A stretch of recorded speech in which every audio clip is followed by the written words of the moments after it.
Hello and welcome back to the Old Republic podcast. How you doing, Brian?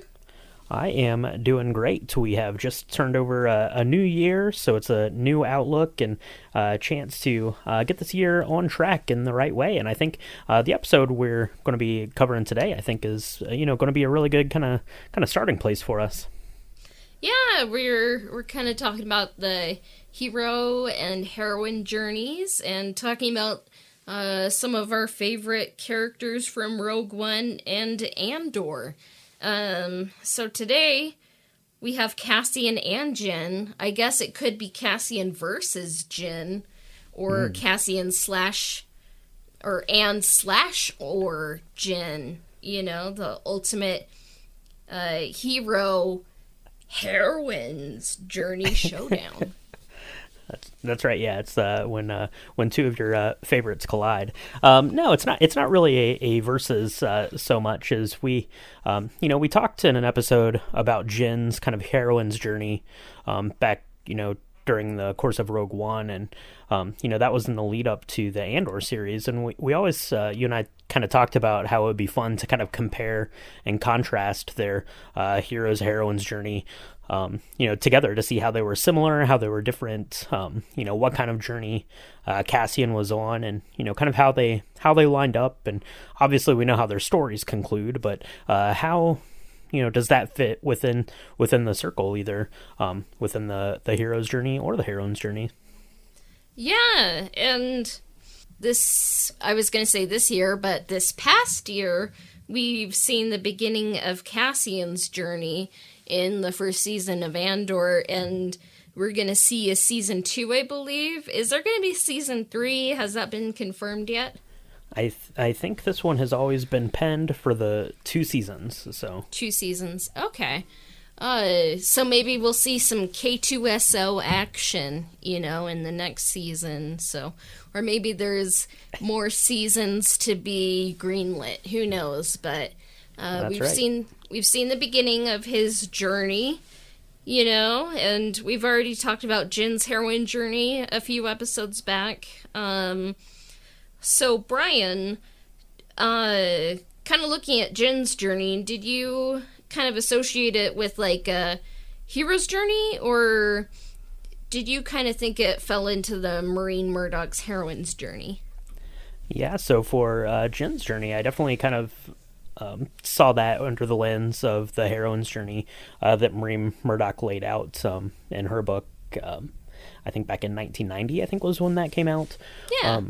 So I definitely kind of identified the steps of the heroine's journey within Jyn's story. So one of the things that we were kind of interested in then was taking a look at Cassian, and was his story more akin to like the traditional Joseph Campbell's hero's journey, or was his journey more akin to that heroine's journey? Because you say hero and heroine, it's not really a gendered sort of thing. It's just a different kind of way to look at it. So kind of the big example is Harry Potter goes on a more heroine's type of a journey. So I really was kind of interested to take a look at Cassian Andor's story that we see in Andor and see, is it kind of the classic, Luke Skywalker call to adventure sort of thing, or is it this more kind of family separation and reunion sort of journey that Maureen Murdoch laid out? And I think that Cassian Andor goes on the heroine's journey myself. What about you? Same here, because in the first episode, before it sort of got dropped off, he was looking for his sister, and then as he kind of went on his journey, he was worried about his mother and then wanting to be reunited with her, and tragically she passed away. But I was kind of surprised, and like, I think Cassian's going on a heroine's journey, kind of looking more for wholeness and family. Mm-hmm.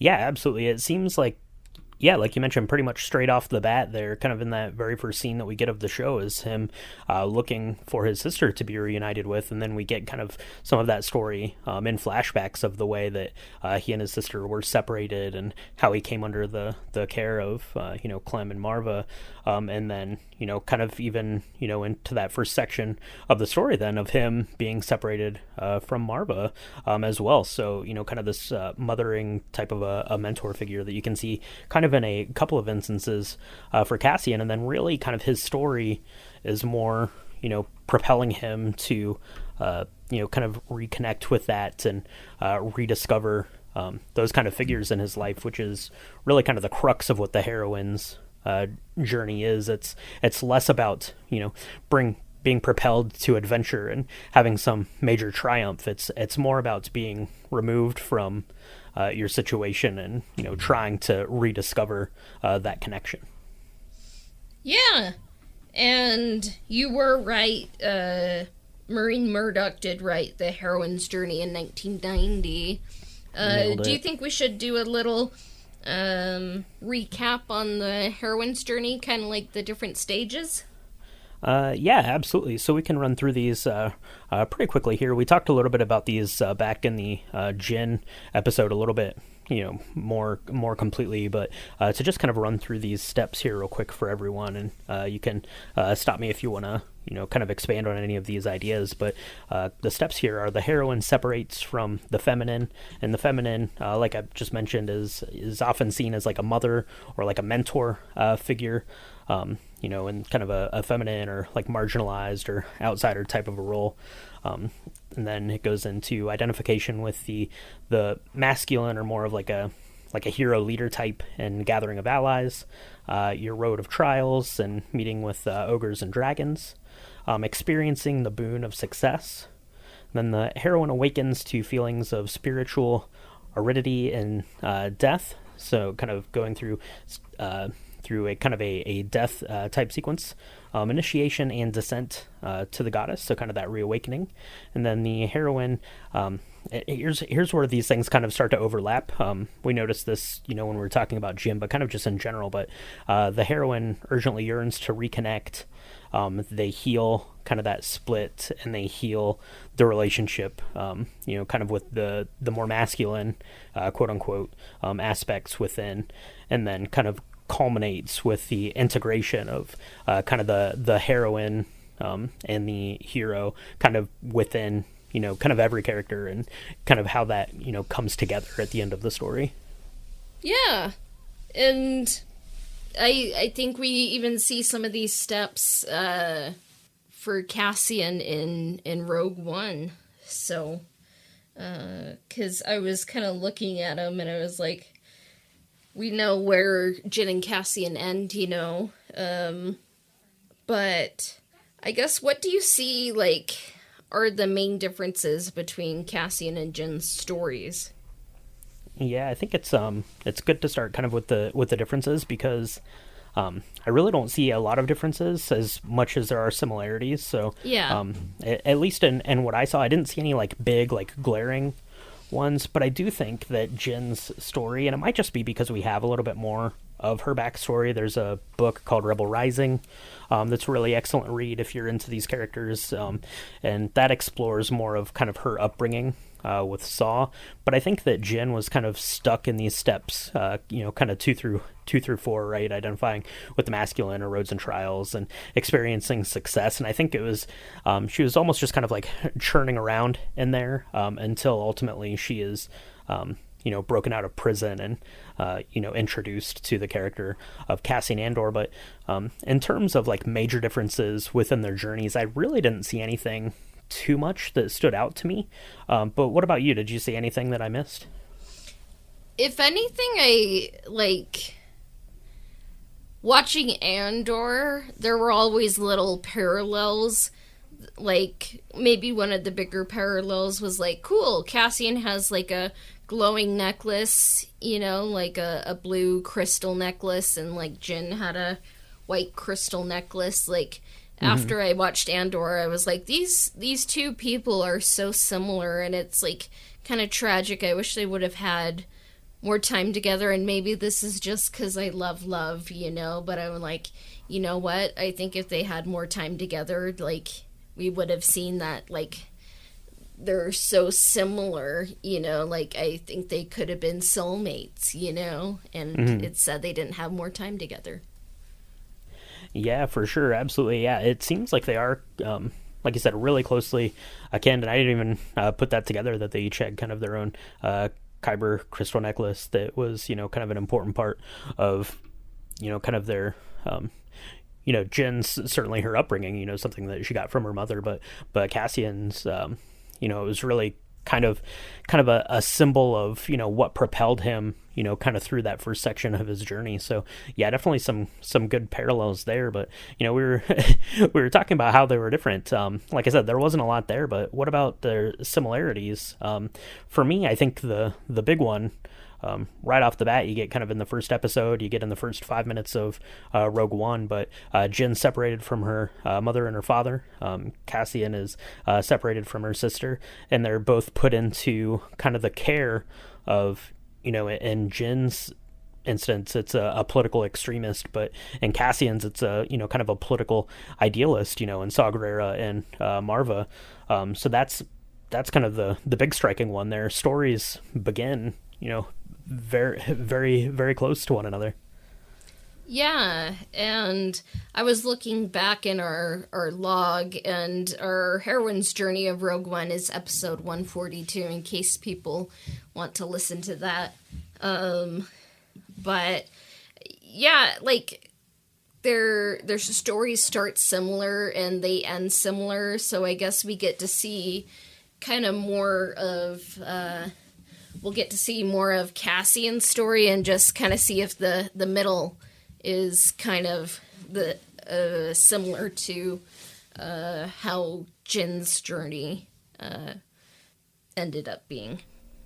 Yeah, absolutely. So there are a couple of other similarities. The other one that's almost, kind of a beat for beat sort of a thing is that Cassian Andor goes to prison, and Jyn also goes to prison, and they come out of that as, kind of to symbolize their death and descent back into, kind of to their journey. So I think that is really kind of a one for one. And then you have a really kind of a neat thing. We're going to touch on this a little bit here in the future too, but the identification with the masculine and the gathering of heroes, Cassian, is introduced to Luthen. So that could be masculine, or I think that possibly Nemec could have been that figure as well, and kind of the literal gathering of allies there as they're on and trying to complete that task of stealing all of the Imperial credits there for her. But as far as Jyn goes, I think that her identification with the masculine and the gathering of heroes was Cassian. I think that was the person in her story that represented kind of that masculine. So on one hand, we're talking about Cassian's heroine's journey, but he's kind of the hero of Jyn's story in a sense. Yeah, and I mean, kind of looking forward to the end of the heroine's journey cycle, like, the heroine integrates the masculine and feminine. I kind of see that as the end of Rogue One, where they kind of end, the plans are safe in the hands of Princess Leia. They don't exactly know the details, but they think it's going to work out, and they kind of just hold each other as they die, like, with hope in their hearts, so that's kind of how I saw the cycle completed. Yeah, absolutely. So, on one hand, I literally, they're, on that beach in Scarif embraced with one another. And so obviously their stories have the exact same kind of closing point. But as far as where they were on the story, of their story arcs, I think that they'd kind of come to the end of that together. And, I'd mentioned it there, kind of the final step of this heroine's journey is the heroine integrates the masculine and the feminine. So on one hand, you have Cassian Andor, you have Jyn, who have just completed this big, galaxy defining task. But on the other hand, and on more of the feminine kind of aspect of this journey, Cassian has, kind of fulfilled the rallying cry that Marva had at the end of season 1 here. And for Jyn, it was, kind of confirming the belief and the hope and the trust that she had in her parents, and kind of confirmed that to the galaxy. So on one hand, it's, kind of this very hero-driven aspect, but also really kind of heroine-driven aspect as they come together there on that beach. Yeah. Do you think that means they literally completed their journeys kind of at the same time, or what do you think? I think so, actually. That's kind of tricky because obviously, at least from the storytelling perspective of looking at Andor versus Rogue One, we're getting Andor's story much earlier, and I think that by the time Cassian and Jyn meet, Cassian is certainly kind of ahead of her in the journey, but Rogue One really is a story of her journey. So by the end, I think that they're kind of on that final sort of, kind of stage together. And especially, you get things like when they're assembling the team to first leave for Scarif, really that's kind of, it has to do more with, reconnecting and, kind of, healing the wounds of the splits and things like that. And it's not until that final sort of culmination, I really think, for kind of both of the characters there to settle on kind of that last step together in the end. But what about you? Do you think Cassian had kind of wrapped up his earlier in the story, or? I mean, it's kind of hard to say. We don't have Cassian's full story, yet. But the thing with the hero's journey or heroine's journey is you can go on it more than once, It's kind of like life. You kind of, have different ages of your life, and, you learn some lessons over and over and over again. So, maybe in Andor, we'll see Cassian have a journey there, and maybe it's complete, but he still goes through a bit of a journey in Rogue One. So, yeah. Yeah, for sure. And, one of the things that is kind of interesting about this, because we can look at, kind of just the journeys that they go on, but it's important to kind of take a step back from that and just look at the different sort of storytelling mediums. It's something that came up back in our episode 120 when we discussed the writer's journey with Christopher Vogler. A really great conversation, but, we kind of talked about the difference in, traditional movie storytelling versus kind of now this new longer form storytelling. So in something like a TV series, that's going on, 12 episodes for, 8-9 hours worth of a story, you are going to have to kind of retread that circle a little bit. It can't be completely linearly, I don't know if that's a word, but it can't be told, in a complete straight line, because, that's not how the medium is going to operate, if that makes any sense. Mm-hmm. It is sometimes interesting, that's why I think we can't be too prescriptive with the hero's journey. Sometimes, you can, maybe even characters can be on multiple journeys at the same time, or,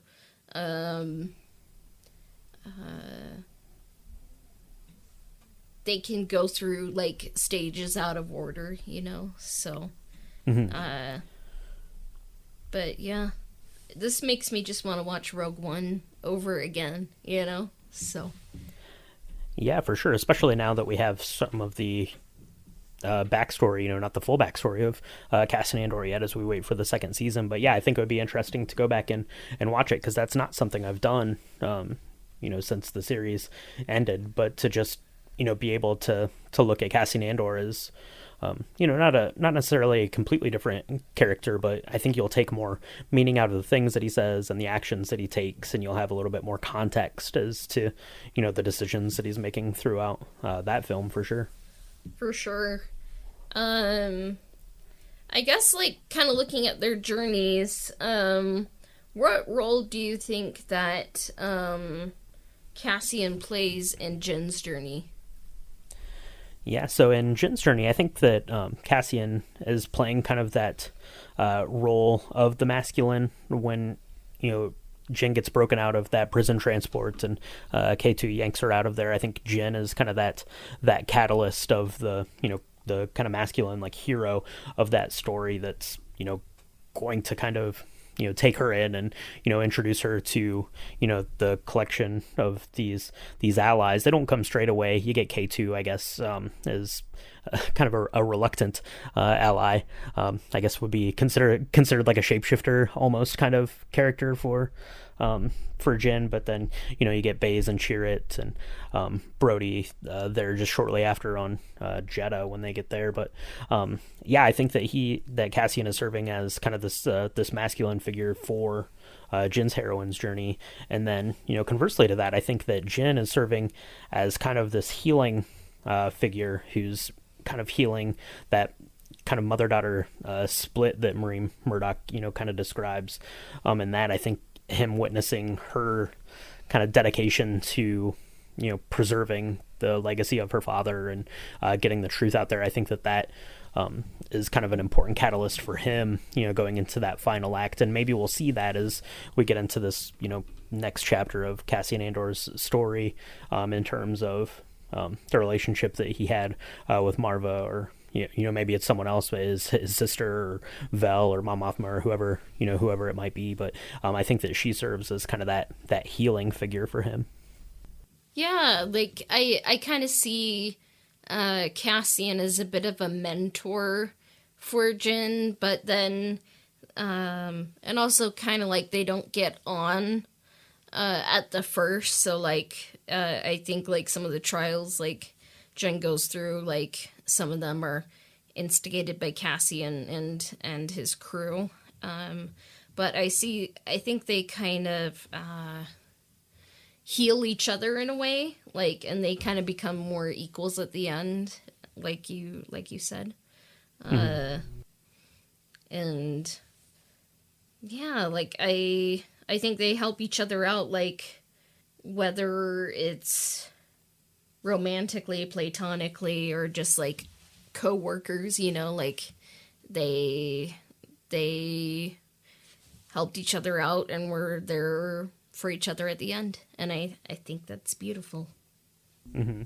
Yeah, absolutely. It's kind of these circular paths and circular narratives that are coming together kind of at the end, whether they were on the same exact step of the journey. There's some, kind of leniency to that, but Star Wars can do them so well, So. That's right. Yeah, absolutely. These overlapping things for sure. So with that in mind, we talked a little bit about their journeys and the things like that. Let's look forward. Let's look into the crystal ball a little bit. So we've gotten to see kind of Cassian Andor's kind of first stage of his journey. We get to see kind of the culmination of the stages of his journey in Rogue One. What about the second season of Andor? Are there any kind of key aspects to his journey that you're really interested in seeing, or maybe even more broadly than that, is there just anything about his story or things that you're really looking forward to for season 2? I really love Stellan Skarsgård, so I hope we see more of Luthen, because he's not in Rogue One. I kind of wonder what happened there, mm-hmm. And I'm always, like, a fan of Mon Mothma getting to wear more than one white outfit with silver tassels, and maybe Andor will kind of, like, interact with her. But what I hope to see is, like, do we get K2SO? Does Cassian get to reunite with his sister, because it kind of just felt like that was the one part of Andor. I was like, they kind of just dropped that and didn't do anything with it. So I hope that they pick that thread up. But what about you? Yeah, Marva has that line where she tells him, that his sister's gone, to stop looking for her. But I think that was kind of a little distraction to Andor. I don't think that probably is really true. I don't know. We'll have to see. But yeah, I think I'm kind of interested in finding out what Cassian's step 7 I wrote down here on my notes.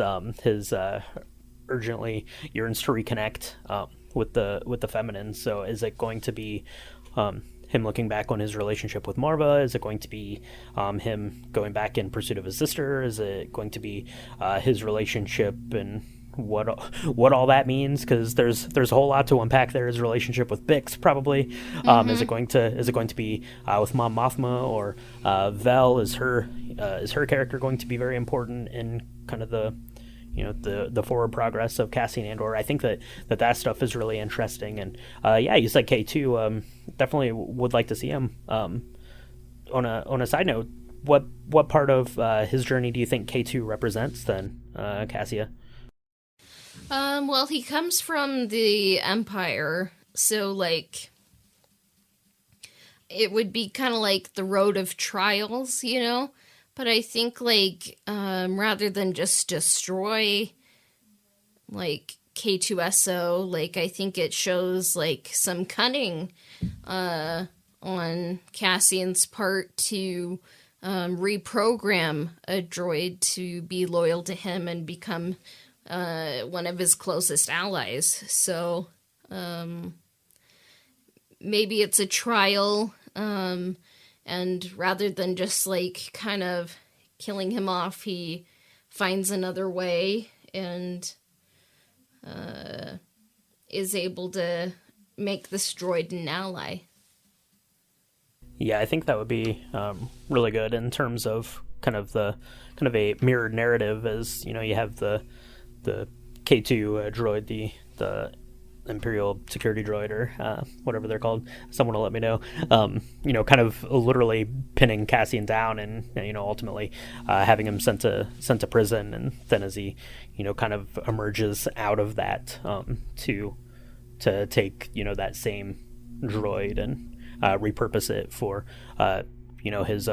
his own uses to be an ally to him, I think would be kind of a really neat sort of kind of cyclical, bookended storytelling kind of a thing. So I think that would be really interesting to see. And yeah, hopefully we'll find out, because the world definitely needs more K2. So much. So. Well, I think we covered that episode pretty well. If there's any comments or anything you think we missed or need to address, let us know in the comments or review.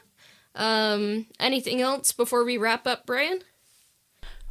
No, but yeah, definitely if you're listening out there, let us know what you think kind of about these comparison of the hero and heroine's journey, and about these characters. And maybe as we get into the second season, or maybe even just kind of from this season, maybe we'll have to do another kind of compare and contrast maybe with Mon Mothma. I think that taking a look at her journey would be really interesting. One, as we have kind of the whole a big part of the Skywalker saga to talk about her story. So yeah, I think that stuff like this is interesting. And then obviously, if you're a fan of this podcast at all, that we're pretty interested in the talking about the hero's journey and the heroine's journey and stuff like that. So yeah, let us know what you think about it. Just a little bit. All right. Take care, everyone, and may the Force be with you. May the Force be with you.